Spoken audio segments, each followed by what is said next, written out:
अस्सलाम वालेकुम and welcome to the cricket. आपके लिए एक नई एपिसोड के साथ आपकी खिदमत में हाजिर हैं। Cricket is all about cricket. We bring you the latest updates and the news in the world of cricket. Lot of happenings in Pakistani camp. Pakistan की टीम इस वक्त मौजूद है ऑस्ट्रेलिया में, where we have not one single test match in the last 15 years unfortunately, और Pakistani team is on a hunt to at least draw a test match in Australia. कल Sydney में test शुरू हो रहा है, तीसरा, 2 हार चुके हैं। टीम में बहुत सारी तब्दीलियां हुई हैं, उन तब्दीलियों की टाइमिंग कैसी है और क्या वो तब्दीलियां जो हैं वो इफ़ेक्टिव होंगी, कारगर होंगी या नहीं। दूसरी तरफ इंडिया भी जो है वो साउथ अफ्रीका के टूर पे है और वो भी अपनी जीत की तलाश में है, क्योंकि इंडिया भी जो है टेस्ट मैच आज तक नहीं जीत सका 1992 से ऑनवर्ड। इन सारी चीज़ों पे हम डिस्कशन करेंगे। मेरे साथ मौजूद हैं 360 आपके लिए यूट्यूब चैनल है .ball360। वहाँ पे आपके लिए क्रिकेट की वीडियोस भी लेकर आते हैं, क्रिकेट एक्सपर्ट भी हैं। नुमान, अस्सलाम वालेकुम। वालेकुम सलाम। क्या उम्मीद रखी जाए? आखिरी टेस्ट में सिडनी में पाकिस्तान ने 8 मैचेस में से 2 जीते हुए हैं और 5 हारे हुए हैं। जी यासिर, 2 जो जीते हुए हैं वो बहुत ही पुराने ज़माने की बात कर रहे हैं आप। लेकिन ये कि चले एक जिंक्स तो एक जो है एससीजी में ऑस्ट्रेलिया में जो हार के जो हम बुरा हाल हुआ है, तो एक वो जिंक्स एक ब्रेक हो चुका है वहाँ पे बहुत पहले से ही। लेकिन सिडनी में हम जीते हैं तो एक होप है। और सिडनी की जो विकेट है, मैं सिर्फ आपको इतना बता देता हूँ कि ये बैट्समैन के लिए फेवरेबल होती है। लाइक फास्ट बॉलर्स जैसे हमने एमसीजी या पर्थ में देखा, स्ट्रगल बैट्समैन स्ट्रगल करते हैं, वैसे बॉलर्स की वो जन्नत है। मेलबर्न भी और पर्थ भी। सिडनी में ऐसा नहीं है। सिडनी की बात कर रहा हूँ। हाँ जी, बॉलर्स वहाँ पे स्ट्रगल करते हैं, थोड़ा सा स्ट्रगल करेंगे, स्पिन थोड़ा सा वहाँ पे मिलेगा। और आपको जो कंडीशंस है ना, लाइक विकेट की जो कंडीशंस हैं वो मोर और लेस आपके जो एशियन कंट्रीज़ हैं उससे उस तरह की तो नहीं है, लेकिन थोड़ी सी सिमिलैरिटी है। सो कोई स्कोर करना चाहे ना तो वो कर सकता है। अच्छा चलें जी, अब बात करते हैं। पाकिस्तान ने अपनी प्लेइंग 11 जो है वो अनाउंस कर दी है और कुछ तब्दीलियां हुई हैं उसमें। ऊपर से बात करते हैं। इमामुल हक जो है वो फ्लॉप जा रहे हैं एशिया कप, वर्ल्ड कप और उसके बाद से ऑस्ट्रेलियन सीरीज़, लेकिन बोर्ड जो है उनको मुसलसल खिला रहा था। साइम अयूब को ऑस्ट्रेलिया लेके गए, उनको 2 टेस्ट में बिठाया और अब उनको आखिरी टेस्ट में चांस मिल रहा है। नुमाना, आपके फेवरेट प्लेयर हैं वो, और बिलाखिर कल वो डेब्यू करेंगे और ऑस्ट्रेलिया में डेब्यू करेंगे। So how do you see कि वो बेचारा एक टेस्ट में क्या परफॉर्म करेगा? और नहीं, उसको इस बात पे नहीं सोचना चाहिए। आई थिंक साइम अयूब को अपनी नेचुरल गेम खेलनी चाहिए। उसको ये नहीं सोचना चाहिए कि मैंने अगली सीरीज़ के लिए खेलना है। उसको जो गेम है, जो बड़ा बैट्समैन ऐसे ही होता है कि वो अपनी नेचुरल गेम खेलता है, चाहे वो पहला मैच है, चाहे वो उसका आखिरी मैच है। आप डेविड वार्नर को देख लें, एग्जैक्टली सारी ज़िंदगी उन्होंने अपना जो है वो इंटेंट कैसे रखा। सो इसमें साइम अयूब को बिल्कुल जो है वो घबराना नहीं चाहिए। हाँ, सारी कौम जो है ना वो वाकई में जो क्रिकेट फैंस हैं वो दुआएं कर रहे थे कि इमाम से किसी तरह कुछ अरसे के लिए जान छूट जाए और आप साइम को लें। वैसे क्रिकेट बोर्ड ने भी ना खूब इमामुल हक से इंतकाम लिया है, इंजमामुल हक का। उन्होंने कहा कि वो इमाम कह रहा है कि मैं नहीं खेलूंगा, लेकिन उसको उन्होंने खिलाया, यानी ये उसके साथ भी ज्यादती की कि उसको मुसलसल खिलाया। एग्जैक्टली एक होता है ना, जब आपके जिस्म में कोई बीमारी होती है तो आपको डॉक्टर के पास जाना पड़ता है। तो इमाम को अभी आउट ऑफ फॉर्म है, वो एक बीमारी है, आप उसको ले जाएं वापस डोमेस्टिक में उनके कोचेस के साथ और उनको काम करवाएं, उनको रन्स करवाएं। तरस आ रहा था बेचारे पे कि जिस तरह से वो स्ट्रगल कर रहा था, उससे नहीं खेला जा रहा ना। इसमें मुझे तरस आ रहा था फखर जमान पे, नहीं मुझे उस टाइम की बात। इमाम पे क्यों तरस आ रहा? पे तरस इसलिए आ रहा था कि उसको बाहर नहीं बिठा रहे, वो स्ट्रगल कर रहा है, नहीं खेला जा रहा, उसको फिर भी भेज रहे हैं। एग्जैक्टली खिला रहे हैं, बिल्कुल ऐसे तो इस बात पे तरस आ रहा था। ये उनकी गलती नहीं है। ये जो आपके जो सिलेक्ट करते हैं 11 प्लेयर्स के लिए या जो टूर के लिए सिलेक्ट कर रहे हैं उनको, एग्जैक्टली तो ये तो उन बेचारों की गलती है। और तरस आने वाली बात ऐसा इस तरह नहीं है कि पुअर इमामुल हक देखें, उस इमाम ने वनडेज में पाकिस्तान को बहुत मैचेस जितवाए भी हैं। आपने देखा होगा ऑस्ट्रेलिया में लास्ट ईयर जब जो है वनडेज में इन्होंने 350 रन भी चेस किया ऑस्ट्रेलिया के। जब मैं आपसे ये बात करता हूँ तो आप मुझे कहते हैं जी यहाँ की बात ना करें और ये ना करें और वो नहीं, और माजी की बात ना करें, अभी हाल की बात करें। ठीक है, माजी में अच्छा परफॉर्म किया होगा, but he is out of touch now. मैं आपको ये बात बता रहा हूँ कि इमाम ने रिसेंटली, अभी मैंने आपको 2-3 दिन पहले भी आपके प्रोग्राम में बात की थी कि इमाम ने पीछे वनडेज में जो है स्कोर किया हुआ है। ऐसा नहीं है कि वो बुरा प्लेयर है, वो एशिया खेल कप से सकता है, पहले वो हाँ जी, वो खेल सकता है। अभी वो फॉर्म में नहीं है, उसको भेजें वापस डोमेस्टिक में, उसको रन, उसका कॉन्फिडेंस बिल्ड होगा, वापस आएगा, वो फिर स्कोर करेगा। टेस्ट खिलाएं उसको, टेस्ट में वो ठीक है, लेकिन अभी आउट ऑफ टच है, उसको ज़रा खिलाना चाहिए। साइम अयूब जी, साइम अयूब ने पाकिस्तानी डोमेस्टिक में अभी जो रीसेंट टूर्नामेंट हुए उसमें अच्छा परफॉर्म किया, and we wish him good luck कि वो कल डेब्यू के बाद अच्छा परफॉर्म करे और कोई रिकॉर्ड बनाए। अब ज़रा बात कर लेते हैं शाहीन अफरीदी की। आपने, मुझे याद है कि सीरीज़ के पहले टेस्ट मैच में ये बात की थी कि शाहीन अफरीदी इंजर्ड हैं और वो खेल रहे हैं। जी, अब दो सवाल यहाँ जी, पे जी। हम डिस्कस कर लेते हैं। एक तो ये कि क्या हमारी मैनेजमेंट कमेटी, क्या वो बिल्कुल अकल से पैदल हैं कि उन्होंने शाहीन अफरीदी को रेस्ट इस वजह से दी है, वर्कलोड की वजह से, और इंजरी की कोई बात नहीं की, उन्होंने कहा वर्कलोड। तो इनका दिमाग ख़राब है। प्रोफेसर वहाँ पे बैठ के क्या प्रोफेसरी कर रहे हैं कि अगर वर्कलोड की वजह से आपने उसको बिठाना था तो पहले टेस्ट में बिठा लेते, दूसरे में बिठा देते। बिल्कुल, तो बिल्कुल। आपने आखिरी टेस्ट में आपने ला के उसको बिठा दिया। जी। और how do you see this change? और फिर फास्ट बॉलर की जगह, उसकी जगह वो स्पिनर को ले आए हैं। मैंने आपको कहा एक तो स्पिन को विकेट जो है वो कर दिया, शायद वो इस वजह से भी है, लेकिन शाहीन अफरीदी की जो है वो एक नी की इंजरी जो है वो कैरी करें काफ़ी अरसे के साथ। आपने देखा ही है कि अभी वो 130 132 133 इस तरह बॉलिंग कर रहे हैं। सो हम ये काफ़ी अरसे से डिस्कस कर रहे हैं, और इनकी एशिया कप से ही परफॉर्मेंस इनकी डाउन हो गई थी, और उससे कुछ अर्से पहले इनकी जो है मिड ईयर 2023 में इनकी नी इंजरी सामने आई थी, और इन्होंने स्ट्रगल करना शुरू किया था। उसकी वजह से इनकी पेस भी डाउन हुई, और आहिस्ता आहिस्ता जो है वो आपने देखा इनके जो रन्स पर ओवर है ना वो बढ़ने शुरू हो गए हैं।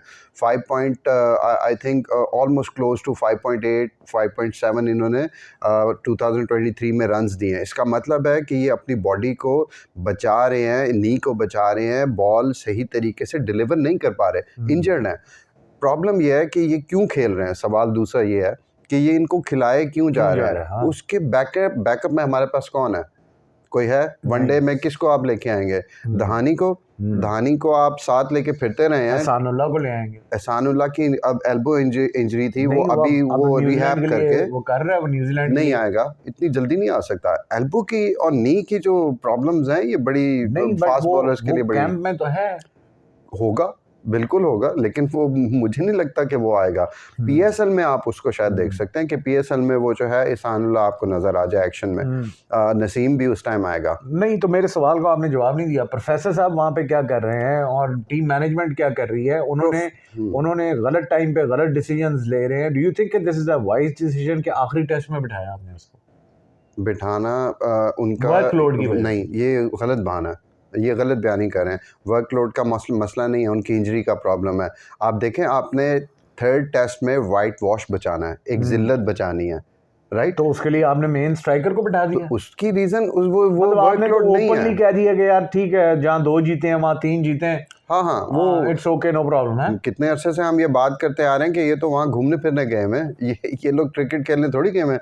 आपको पता है हफीज़ और उनकी मिसेज ने फ़्लाइट मिस कर दी थी अभी, जो उनकी मेलबर्न से सिडनी की फ़्लाइट थी, वो पहुंचे ही लेट एयरपोर्ट। उनकी तस्वीरें भी आ रही थी ना, जहाज़ के दरवाजे बंद, मेलबर्न के साइड में जो दरिया है वहाँ पे बैठ के वो एंजॉय कर रहे थे। और उन्होंने डिसिप्लिन पे $500 का वो लगाया था अभी हफीज़ ने आते ही। तो क्या वो अभी अपने ऊपर भी $500 का जुर्माना लगाएंगे क्योंकि वो डिसिप्लिन में कहाँ गए? क्योंकि उनको टीम के साथ होना चाहिए था, लेकिन वो बेगम के साथ फिर रहे थे।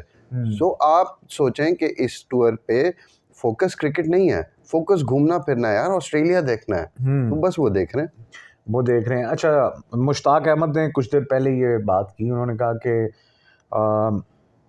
बाबर आजम को जो है वो ही नीड्स रेस्ट, उनको जहनी सुकून चाहिए और उनको आराम देना चाहिए। Too much pressure on him to perform and too much has happened with him. Do you agree with this कि जी उनको अब रेस्ट दें ज़रा थोड़ा सा मेंटली, बिकॉज जो वर्ल्ड कप के बाद से जिस फेज से वो गुजरे हैं? बाबर आजम को उन्होंने जो मुश्ताक ने कहा है वो टेस्ट में कहा है कि टेस्ट मैचेस में उनको थोड़ा रेस्ट करना चाहिए। अब मुश्ताक को शायद ये नहीं पता कि पूरे 2024 में 7 मैच खेलने हैं, कितनों में उसको रेस्ट करवाएंगे?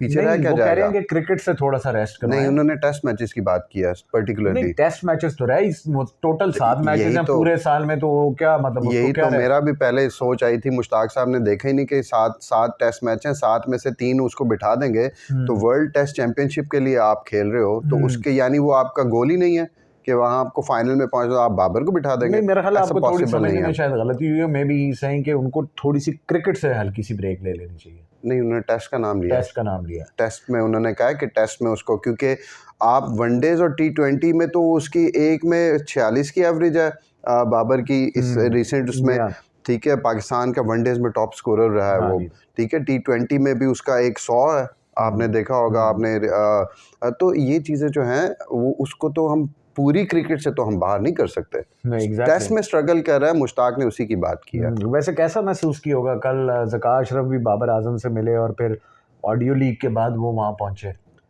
ऑडियो लीक के बाद किया जा सकता है। आई थिंक बाबर आजम को समझ आ गई है कि उसको जो है ना वो मूव ऑन करना है इन चीज़ों से, और मैं इस बात पे उनको बड़ी शाबाशी देता हूँ कि उन्होंने पलट के कोई ऐसी बड़ा स्टेटमेंट्स ग्रेसफुली नहीं, चीज़ों हाँ, एग्जैक्टली उन्होंने ग्रेसफुली एक्सेप्ट आगे किया बढ़े। कि एक उनके अगेंस्ट एक प्लॉट चल रहा है, उसको प्लॉट को कंप्लीट करवा लें, करने दें, मुझे कोई फ़र्क नहीं पड़ता। अच्छा, ये खबरें भी कुछ सहाफ़ी दे रहे हैं ना कि ज़का अशरफ और रिज़वान के दरमियान कोई जुमलों का तबादला हुआ, कोई सरकाज़म। हाँ, ये अभी सुनने में मिल रही हैं, लेकिन प्रॉपर कोई स्टेटमेंट्स क्या हैं उनकी, ये अभी मुझे भी आइडिया नहीं है कि रिज़वान, लेकिन ये खबरें आ रही हैं कि उनकी कोई थोड़ी-सी जो है वो गर्मी सर्दी हुई है ज़का अशरफ की और रिज़वान की। बिल्कुल सही है। अच्छा, मुझे अब ये बताएं कि कल टेस्ट में अगर पाकिस्तान टॉस जीतता है तो what should be they doing? I think इनको बैट फर्स्ट करना चाहिए, क्योंकि अगर ये अभी तक पाकिस्तान ने 300 रन्स 4 इनिंग्स में टच ही नहीं किया, ऑस्ट्रेलिया में, पर्थ में भी, मेलबर्न में भी। अगर ये 300-350 तक किसी तरह खींच के कोई नीचे से कुछ 50-60 2-3-4 लोग कर लें तो और 350 तक ले जाएं, तो they might have a chance to draw the match. जीत फिर भी नहीं सकेंगे ये। ऑलराइट जी, कल का टेस्ट बहुत इंपॉर्टेंट इस वजह से भी है कि दुनियाई क्रिकेट का एक बहुत बड़ा नाम डेविड वार्नर जो है वो वनडे से भी रिटायर हो गया और कल उसका आखिरी टेस्ट है और ऑस्ट्रेलिया में उसको सेंड ऑफ मिलने वाला है। और दुनिया का वाहिद विकेट ओपनर बैट्समैन है जिसने 8,000 से ज़ायद रन्स बनाए। ओवरऑल अगर ओपनर्स को देखा जाए तो he stands eight number 3, over 18,000 runs हैं उनके। और ज़बरदस्त परफॉर्म किया है डेविड वार्नर ने। एंड डेविड वार्नर तो आप कल हमने बड़ी तफसीली बात की थी कि वो ऐसे प्लेयर हैं कि जिन्होंने पहले मैच में जो इंटेंट लेके आए थे, या फिर वो अभी तक हमने वही इंटेंट देखी है, वो वनडे खेल रहे हो, टेस्ट खेल रहे हो, T20 में तो खैर वैसे ही इंटेंट चाहिए होती है। सो वो टेस्ट मैचेस भी उनकी वजह से मेनली ऑस्ट्रेलिया ने 4-4 रन्स पर ओवर के हिसाब से दिन में स्कोर किया है। यानी आपके पहले दिन में जो है जो 400 रन्स ऑस्ट्रेलिया ने किया अगेंस्ट पाकिस्तान, और जो इस बॉलिंग अटैक से पहले जो गए थे, अच्छे बॉलिंग अटैक्स है, उनको भी इन्होंने 400 रन्स मारे हैं, उसमें मेजर रोल इनका था। बिल्कुल आपने ठीक कहा, 45 प्लस की एवरेज हाँ जी। और फिर 90 का स्ट्राइक रेट 3 ही लोगों का है, क्विंटन डिकॉक और डेविड वार्नर है उसमें। सो यस, ये एक बिल्कुल Australian team will miss him, David Warner को मिस करेगा, लेकिन ऑस्ट्रेलिया का सिस्टम है ही इतना स्ट्रॉन्ग कि वहाँ पे जो है वो एक नर्सरी है, टॉप क्लास प्लेयर्स जो है वो प्रोड्यूस हो रहे हैं। हाँ एग्जैक्टली, बिल्कुल ऐसे ही है। और कुछ और ऐड करेंगे? और इसमें ऑस्ट्रेलिया का हमारे जो एक्स यहाँ पे चेयरमैन थे पीसीबी के, रमीज़ राजा, उन्होंने वो फॉर्मेट लाने की कोशिश की थी कि वहाँ पे 6 टीमें 6 compete करती हैं, आपको एक रिफाइंड प्रोडक्ट मिल जाता है। तो और आपने देखा कि पीछे 3-4 साल, अगर आप 1 साल 4 साल पहले चले जाएं, तो पाकिस्तानी टीम ब्लॉसम करना शुरू हो गई थी, और वो Aahista Aahista Asia number cup से पहले तो we were number 1, everything Exactly. Was okay, लेकिन एकदम एशिया कप, फिर वर्ल्ड कप, फिर ऑस्ट्रेलिया। हाँ जी, डाउन हिल। क्योंकि वो लोग ऐसे फिर आने शुरू हो गए बोर्ड में, और फिर जिनको क्रिकेट से ज़्यादा जो है ना वो कुर्सी की पड़ी होती है। सो बिल्कुल बस अब उसी हिसाब से जो है ना क्रिकेट भी हमारी जो है वो मैनेज हो रही है इस टाइम पे। बिल्कुल सही है। अच्छा, इंडिया की टीम भी कल खेल रही है अपना दूसरा टेस्ट, कल ही शुरू हो रहा है। इंडिया की टीम आपने देखा कि उनकी बैटिंग फ्लॉप जा रही है। शुभमन गिल हों, रोहित शर्मा हों, और विराट कोहली हों, जायसवाल हों, और या केएल राहुल ने एक सेंचुरी स्कोर की है सिर्फ। तो विकेट मुश्किल बन रही है उनके लिए, मुश्किल हो रहा है कि वो इंडिया में खेल खेल के स्लो पिचेस पे, अब साउथ अफ्रीका में उनको जो है ग्रासी और बाउंसी विकेट मिल रही हैं, तो उनका वो, हालांकि वो छोटी प्रैक्टिस जो है वो 18 फुट की उस पे पिच पे करते हैं, लेकिन क्या ठीक करना पड़ेगा ना इंडिया को? वो तो उन्होंने ही चांस दे दिया ठीक करने के लिए, साउथ अफ्रीका ने। 7 बंदे उनके जो हैं साउथ अफ्रीका के डेब्यू कर रहे हैं, ठीक है? हो और हो उनके जो मेन जो बैट्समैन हैं, क्लासन है जैसे, और ये खेल रहे थे अभी, मार्करम थे, और ये लोग तो हैं ही नहीं उस पे इस मैच में। तो बहुत क्लियर कट नज़र आ रहा है कि ये सीरीज़ जो है वो साउथ अफ्रीका हार जाएगी। यानी ये दे रहे हैं, खुद सीरीज दे रहे जी, हैं। क्योंकि उन्होंने साउथ अफ्रीकन बोर्ड ने अपने जितने मेन प्लेयर्स जो टेस्ट खेल रहे थे, और जो उनको साउथ अफ्रीकन लीग के लिए जो है उन्होंने कहा कि आपने वो खेलनी है, टेस्ट मैच में हम नए बंदे उतारेंगे। 7 डेब्यूटेंट्स हैं कल मैच में, उन्होंने पहले ही अनाउंस कर आई दिया। थिंक ये भी एक रिकॉर्ड होगा इटसेल्फ। रिकॉर्ड 7 डेब्यूटेंट, मैंने तो नहीं सुना, आपने कभी सुना? नहीं, क्योंकि उसके रीज़न ये है कि इंडिया ने ये सीरीज़ जीतनी है, अगले 2 मैच ये जीत जाएंगे। ये आपकी प्रेडिक्शन है? नज़र आ रहा है, नजर आ रहा है, यानी नज़र प्लेट आ में रहा रख के दिया जा रहा है। है। एग्जैक्टली, वो आ, सलाद के पत्ते टेस्ट, भी हैं साथ। अच्छा सलाद के पत्ते भी हैं। सो जनाब, तारीख जो है वो बदली जाएगी, जी, और इंडिया जो है वो ये सीरीज जीतेगी 7 डेब्यूटेंट्स के साथ। कल साउथ अफ्रीका उतरा है कि दैट मीन्स कि they are planning to give this test match to India. So let's see कल कौन जीतता है, पाकिस्तान और ऑस्ट्रेलिया, और इंडिया और साउथ अफ्रीका। ये कल दिन ही बताएगा कि कल क्या फ़ैसले होंगे टॉस जीतने के बाद। सो टिल टुमारो, मुझे मोहम्मद यासिर को और नुमान अज़ीम को इजाज़त दीजिए। इट्स अल्लाह हाफ़िज़ एंड गुड बाय।